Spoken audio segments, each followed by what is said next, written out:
Again, it's fairly ambiguous even at this stage because it's been made clear that he's not going to bring Meghan and the children to London, but that doesn't mean necessarily that they won't come elsewhere, albeit possibly Birmingham, where he's going to be doing the countdown from the Invictus Games, which I think Meghan probably will attend. And then as regards possibly bringing the children to meet their grandfather, the King, we've got Sandringham, got Balmoral, got Highgrove. There are places outside London where the door has been left open to that happening, but I think it would be very much in private. But you're right, it's all over security.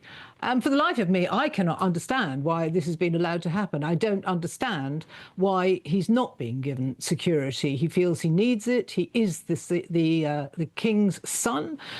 His children are the king's grandchildren. He is a former army officer, by his own reckoning, who has killed 25 Taliban fighters.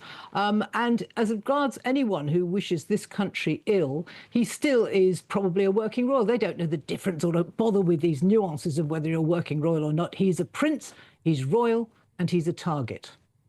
Yeah, but he's not a working royal, is he? And he has got security. He has got security. He does get a level of security. It's not like he's going around without security. He wanted Ravik, which was the problem here. So he has security. He's not coming with no protection. But what he's complaining about is that he's not getting the highest level royal protection that he feels he deserves. But he's made it worse for himself, giving out kill counts as though he's not really bothered about the security of himself and his family, which is very dangerous. And also, a lot of people who look at this feel that he's just using the children as bargaining chips to get what he wants, which is rather unattractive. Well, I think that's very callous to suggest that. I think that he feels that he believes his security team, who've drawn up a report who say that they've identified at least 6 terror threats against him and his family, 5 of which originated in the UK. He believes his security team, who say they've seen an al-Qaeda document calling for his assassination. He's not so perturbed about his own security, but he is about his children's and his wife's, particularly after what happened to his own mother. I don't think it's unreasonable to ask for security for a few days. We're talking about a few days in which he could have the security which involves armed protection. Yes, he'll bring his own team over, and yes, he pays for his own security. He's even offered to pay for security over here, but you can't buy the Metropolitan Police. That's not possible. They're not for hire. But he does know that they have access, obviously, to arms, to carry guns, which his team will not. And they also have access to intelligence, which his security team do not. Well, then why can't he do it not in conjunction with a visit for the Invictus, but do it as something where it's just specifically focused bringing his family to this country? See, that's the problem. He appears to use these things to try and force the security, and then he'll go around the country doing this, that and the other and promoting whatever he wants, which I think the royal family have had a sick of, really. He's not a working royal. He's not a working royal, but he does some very good work, and the Invictus Games are amazing. I mean, everybody must see that. I do agree with you, though, that I think it would have been better if he'd come over and done these semi-official bits, you know, the visit to the Chelsea hospital and the Invictus Games by himself, and at a time that none of us knew about, probably brought the country in, the children into this country to see the King. It must be possible. I mean, the word is they are in Europe at the moment on holiday. For years, one of the biggest talking points surrounding Prince Harry has been his security, not his charity work, not the Invictus Games, not his mental health advocacy, not even the projects he's launched since stepping away from royal duties. Instead, critics have repeatedly tried to reduce the conversation to one simple accusation, that Harry is somehow demanding special treatment. But every now and then, someone appears on British television and says something that cuts through years of headlines and political spin. That's exactly what happened during a recent GB News discussion. And it created one of those rare television moments where the narrative suddenly stopped making sense. Because even on a network that often features criticism of Harry and Meghan, veteran royal commentator Jennie Bond stated something remarkably straightforward. Harry is a prince, he's the king's son, and whether people like it or not, he remains a target. That single observation completely changes the conversation. Because once you accept that reality, Many of the arguments that have been used against Harry over the past several years begin to fall apart. Let's talk about why. One of the biggest misconceptions surrounding this debate is that Harry has been asking for luxury or privilege. That's how some sections of the British press have framed it. But when you actually strip away the headlines, that's not really what this has ever been about. Harry has consistently argued that there are unique security risks attached to his position, not because he wants preferential treatment, but because he occupies an unusual place in the public eye. He's no longer a working royal, yet he's still one of the most recognizable members of the royal family on earth. His title hasn't disappeared, his face hasn't disappeared, his military service hasn't disappeared, and neither have the threats. Jennie Bond acknowledged exactly that. She pointed out that hostile actors aren't sitting around debating constitutional arrangements.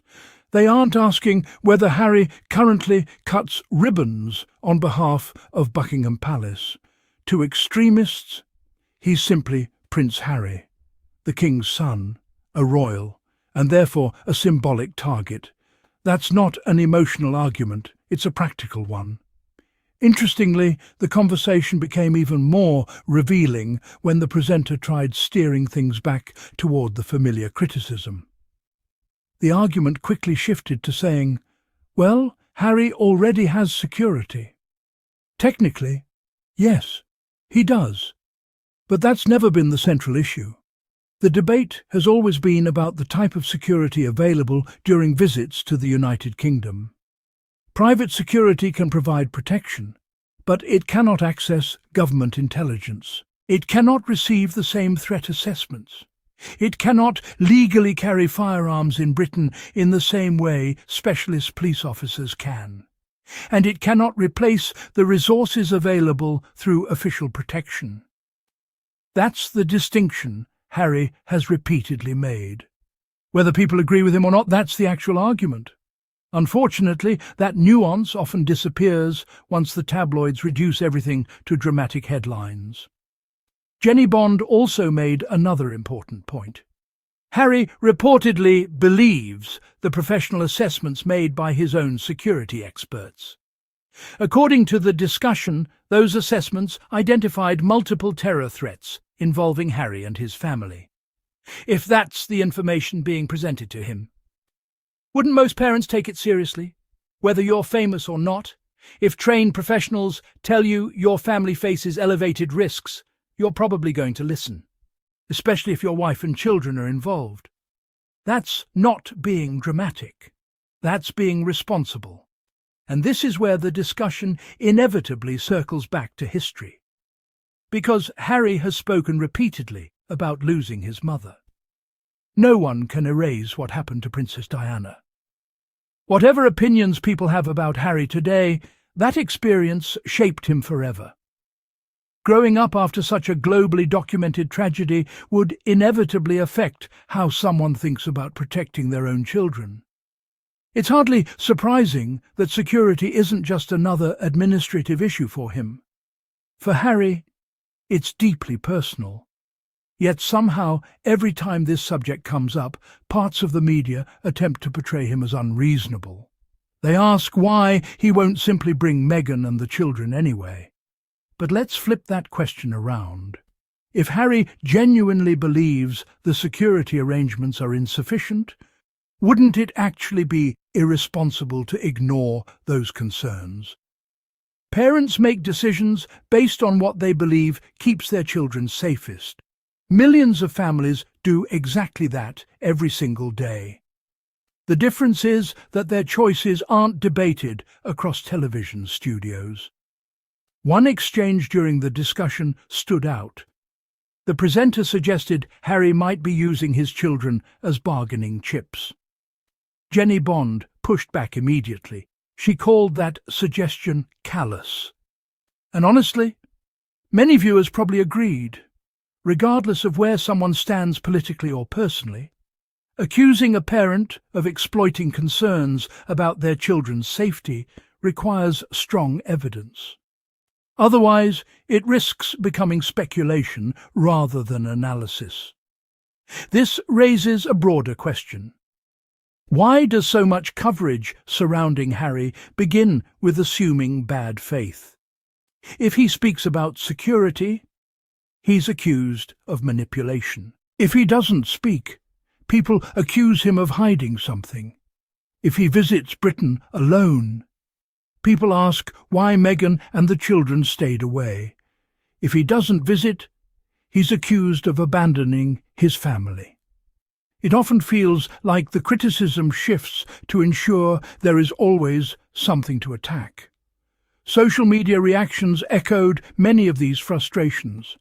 One user argued that Harry's status as a prince, not whether he's a working royal, is what creates the security issue in the first place. Another questioned why detailed information about Harry's visits so often becomes public knowledge, asking who benefits when private movements receive widespread publicity.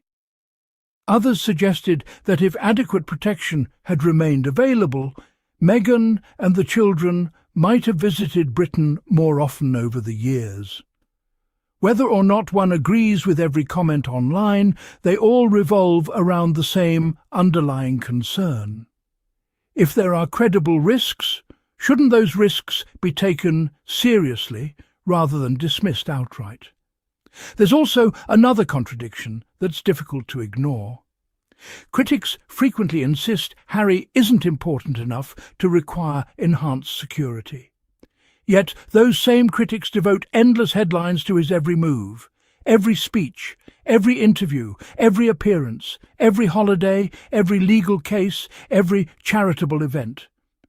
Which is it? Is he supposedly irrelevant? Or is he significant enough that nearly every move generates days of media coverage? The two arguments cannot comfortably exist together. Another point raised during the discussion concerned the Invictus Games. Even critics acknowledge the importance of Harry's work with wounded and injured service personnel. The Games have become one of the defining achievements of his public life.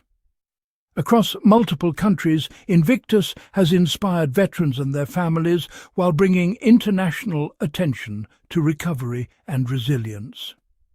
Yet even discussions about that work often end up overshadowed by debates over royal politics. Instead of focusing on the athletes, headlines frequently drift back toward palace drama. That's unfortunate, not just for Harry, but for the competitors whose stories deserve attention in their own right. More broadly, this whole episode highlights something larger than one legal dispute. It reflects the complicated relationship between the monarchy, the media, and public perception. For decades, the British royal system has relied on public image as one of its greatest strengths. At the same time, sections of the press have built entire business models around royal coverage. Conflict attracts attention. Attention attracts clicks. Clicks generate revenue. That doesn't automatically mean every story is unfair. But it does create incentives to frame disagreements in the most dramatic way possible. And when personalities become symbols, nuance often disappears. That's why moments like Jennie Bond's comments stand out. She wasn't declaring Harry perfect. She wasn't endorsing every decision he's ever made. She simply acknowledged something many people already understand. A prince remains a prince. His profile doesn't disappear because his employment status changed. The risks associated with that profile don't magically disappear either. That's a practical observation, not necessarily a political one. Ultimately, viewers will reach their own conclusions. Some will believe Harry deserves the highest level of protection whenever he visits Britain. Others will disagree. Reasonable people can hold different opinions, but meaningful debate should begin with the facts of the argument rather than caricatures of it. Reducing everything to claims that Harry just wants special treatment ignores the much more complicated questions about risk assessments, intelligence sharing, and public safety that continue to surround this issue. Perhaps the biggest takeaway from this GB News discussion is that even voices who don't always agree with Harry recognised that the conversation deserves more nuance than the usual talking points allow. Maybe that's a sign that public discussion is evolving. Maybe people are becoming more willing to separate genuine security concerns from political tribalism. Or maybe it's simply becoming harder to dismiss realities that have existed all along. Whatever the explanation, one thing is clear. The debate isn't going away anytime soon. As long as Prince Harry remains one of the world's most recognisable public figures, questions about security, media coverage, and the responsibilities of the monarchy will continue to follow him. And perhaps the most interesting part of all this is that one of the clearest acknowledgements of that reality came not from Harry himself, but from a commentator on GB News. Sometimes the most revealing moments happen when someone simply states the obvious. Harry is still royal. He is still globally recognisable. And like it or not, that still makes him a target. If you enjoyed today's discussion and want more balanced analysis that looks beyond the headlines, make sure you subscribe to the channel, turn on notifications, and give this video a thumbs up if you found it insightful. What do you think? Should Prince Harry receive the same level of security whenever he visits the UK, or should the current system remain unchanged? Share your thoughts respectfully in the comments below. Thanks for watching, and I'll see you in the next video.